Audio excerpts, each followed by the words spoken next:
நீங்கள் குருவாயூர் கோயிலுக்கு போகிறீங்கன்னா கண்டிப்பாக இதை நோட் பண்ணுங்கள்.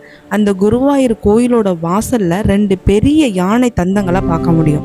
அது எந்த யானையோட தந்தம்னு தெரியுமா? அந்த யானை தான் குருவாயூர் கஜராஜன்னு சொல்லப்படுற கேசவன். கேசவன் குருவாயூரப்பனுக்காக மட்டுமே வாழ்ந்தவனா. அவன் வாழ்க்கையில் ஒரு சத்தியம் செஞ்சான், குருவாயூரப்பனை தவிர வேற யாரையும் என் மேலே சுமக்க மாட்டேன்னு. அந்த சத்தியத்தை அவன் வாழ்நாள் முழுக்க கடைபிடிச்சான். ஒரு நாளும் அதை மீறவே இல்லை. குருவாயூர்ல ஏகாதசி நாள் வந்துட்டா போதும், எவ்வளவு தூரம் இருந்தாலும் கோயிலுக்கு ஆளா ஓடி வந்துடுவானா கேசவன். காலமும் ஓடிச்சு. கேசவனுக்கு வயசாக ஆரம்பிச்சிருச்சு. அவனுக்கு ரொம்ப முடியாம போன அந்த நாள் அவனுக்கு ரொம்ப பிடிச்சமான ஏகாதசி நாள். என்னோட கடைசி நேரம் வந்துருச்சு அப்படின்னு உணர்ந்த கேசவன் தன்னோட உடம்புல இருந்த கடைசி பலத்தை சேர்த்து மெதுவா கோயிலை பார்த்து எந்திரிச்சு நின்னானா. எப்படி தெரியுமா? ஒரு ராஜா மாதிரி மரண தருவாயிலே எந்திரிச்சு நின்னான்.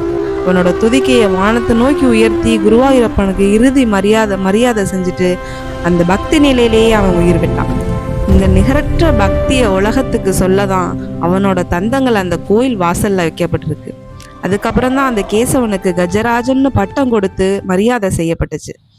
இந்த கேசவனோட பக்தியை நினைச்சா புல் அரிக்குது இல்லையா? பக்திக்கு உருவம் ஒரு தடை இல்லைன்னு நிரூபிச்சிருக்கான் கேசவன். நீங்கள் குருவாயூர் போனீங்கன்னா இன்றைக்கும் அந்த கேசவனோட சிலையை உங்களால் பார்க்க முடியும். இந்த கதை உங்களுக்கு பிடிச்சிருந்தா லைக் பண்ணுங்கள், மறக்காமல் ஒரு சப்ஸ்கிரைப் பண்ணிக்கோங்க. அனைவருக்கும் வணக்கம்.